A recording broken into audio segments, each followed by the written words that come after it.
get into some good conversation, a fun conversation, especially between me and you.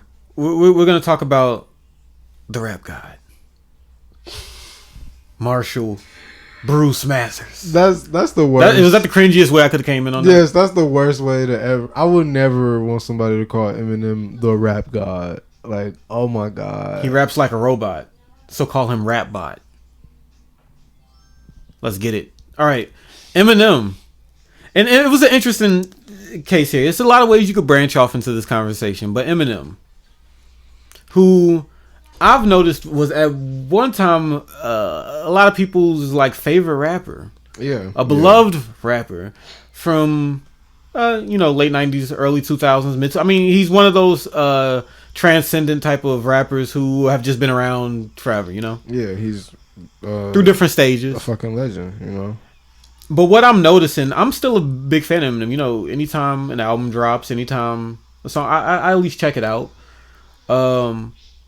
But over the years, and everybody knows where I'm going with it, there seems to have been a shift to where he is one of the most polarizing rappers right now. Not just like beloved Eminem, but there's a whole set of people. Hate train. There's a whole group of Lord Jamars who just make it their business to be like, fuck Eminem. This is not good.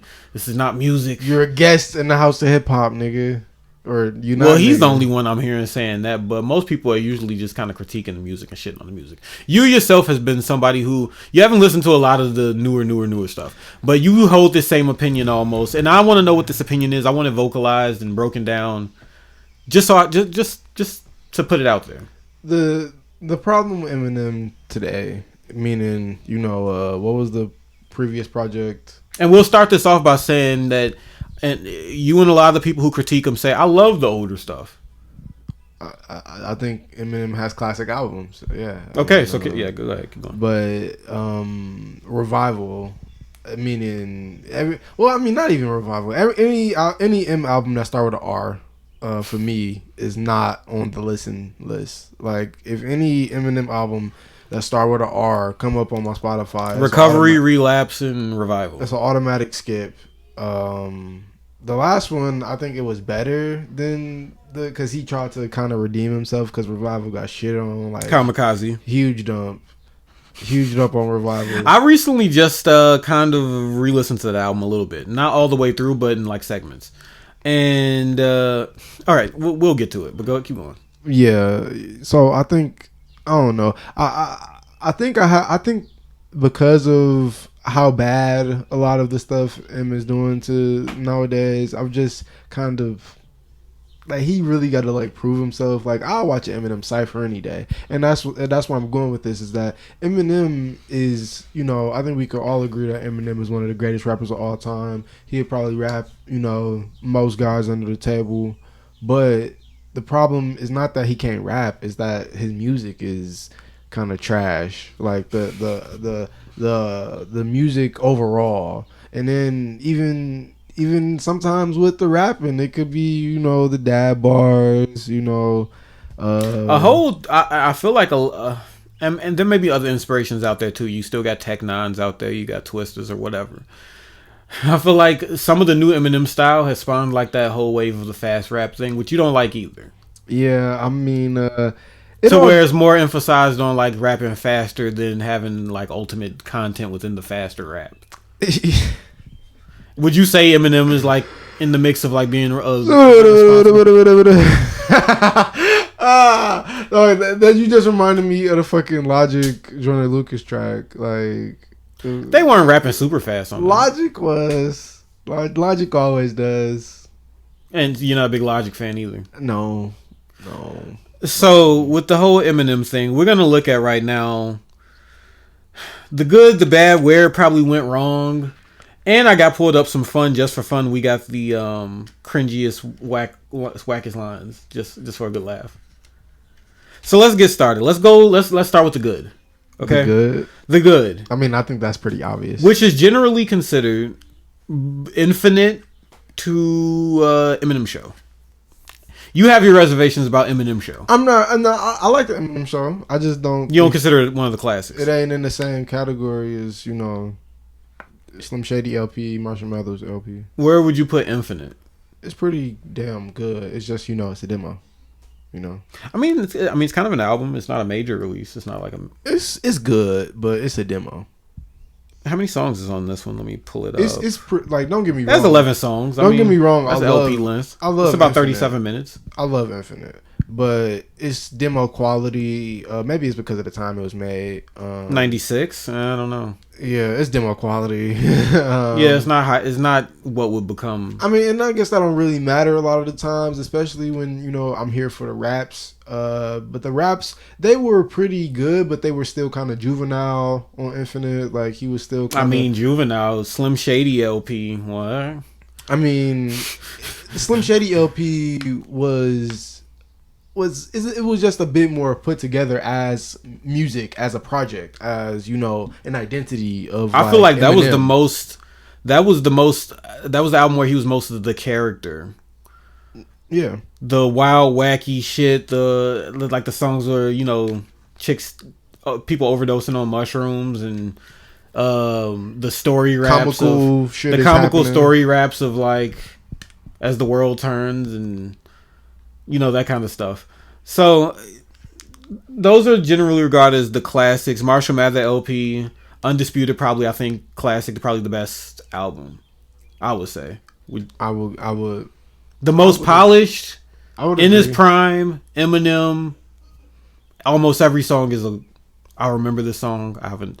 A feeling towards this song pulls me in is great. Yeah, you probably have that more than I do because I just started getting Eminem a couple years ago.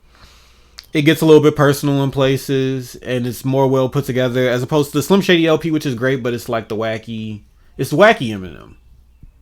It's the Slim Shady LP. Yeah, you can't take it as seriously, at least from me. I mean, not Eminem Show. Marshall Mathers LP. There are some. It has its moments. Fucking like Kim on Marshall Mathers LP. Only people who like to listen to Kim are like deranged that I've come across in life. Who like to they have something wrong with them. Like, what's wrong with you that you want to hear this? The song is like disturbing as shit. Is that the song where he was like, where he's like killing Kim? He's killing his baby mama, like graphically, like, come here, bitch, and then crying, talking about slitting throats and fucking. Then he like kills her, I probably and strangles her. Skipped that song so much that I don't remember it. Yeah, it's just terrifying. It's like, what the fuck. But those are the classics. So I think where you start hitting a wall a little bit, and I think it may be due to personal problems too that he was probably going through at the time, was Encore for me. Encore was right after Infinite Show. I mean, the Eminem show. That was 2004 for Encore. The Infinite Show. That's 2004, and it's kind of crazy to say that, and this is what a lot of people hold against him, that the wall is hit. And it's hit for like the next decade because we're just starting to talk about in 2019 like maybe the comeback trail for Eminem with the Kamikaze album, and this started in 2004. Yeah, Eminem is on the upswing with Kamikaze. So that's like 15 years almost of like questionable work and having people question. Almost 15 years. I don't know. I don't think many people were questioning Encore, but I think that's where you notice the dip in quality of whatever. You said what? I don't think people at the time were questioning Encore and saying it was a whack album. Maybe not at the time. No, I don't think people were saying Eminem was whack, but I think that's where you start noticing the dip in like what. I think it's definitively whack. Encore. Yeah.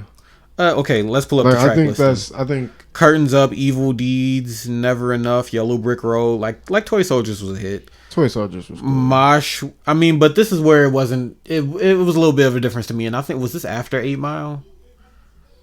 I wouldn't know. I don't know. I don't have it pulled up right now, but I think 8 Mile was a notable thing to where it was like a change, a shift. Eminem, I don't know. It was moving away from whatever we think. Whenever Eminem started wearing do-rags that were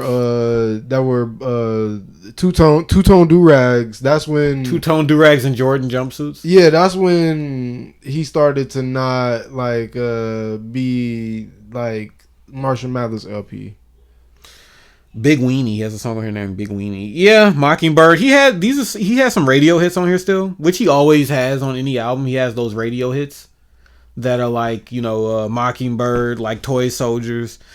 Ass Like That. I liked Ass Like That. That was a funny, wacky song, Yeah, I it guess. was cool. Just Lose It was trying to go back and get a real Slim Shady or a My Name Is, and I think it was a little forced.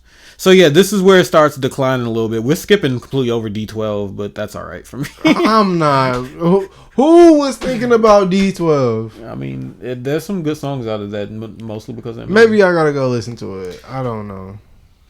Okay.